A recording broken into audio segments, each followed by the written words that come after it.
Very good question. So osteoarthritis இருக்க எல்லாருக்குமே operation தேவையான்னு கேட்டிங்கன்னா அப்படி கிடையாது. ஆஸ்டியோ ஆர்த்ரைட்டிஸில் there are different ஸ்டேஜஸ்.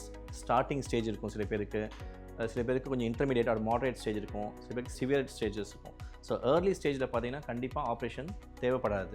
பேஷண்டால் நடக்க முடியும், ஆனால் அவங்களுக்கு எப்போயாவது தான் வலி இருக்குதுன்னு சொல்லுவாங்க. சொல்லிட்டு அந்த மாதிரி பீப்புளுக்கு என்ன பண்ணலான்னா நம்ம Visko supplementation and good physiotherapy, அவங்க பண்ணுற எக்ஸசைஸே கொஞ்சம் பெட்டராக பண்ணுறாங்க. அந்த ஜாயிண்ட்டை ரொட்டீனாக வாக்கிங் போகிறேன்னு சொல்லுவாங்க. ஆனால் நம்ம அந்த ஜாயிண்ட்டை கான்சன்ட்ரேட் பண்ணி எக்ஸசைஸ் பண்ணோன்னா, ஃபார் எக்ஸாம்பிள் நீ joint, hip joint, angle joint concentrate பண்ணி பண்ணுறப்ப என்னமோ அவங்களுக்கான வலி என்னமோ ஓரளவுக்கு தாங்கக்கூடிய தன்மைக்கு அந்த மசில்ஸ் கொஞ்சம் ப்ரிப்பேர் ஆயிரும்.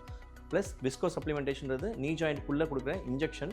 ஸோ நேச்சுரலாகவே நமக்கு நீ ஜாயிண்ட்டுக்குள்ளே ஹைல்ரான்னு ஒரு காம்பனன்ட் இருக்கும். அது நம்ம இன்ஜெக்ஷன் சப்ளிமெண்டேஷனாக கொடுக்குறப்ப கொஞ்சம் வலி கம்மியாகும். Starting stage, for example grade 1 or grade 2 ஸ்டார்டிங்கில் ஹெல்ப்ஃபுல்லாக இருக்கும். Not for severe cases.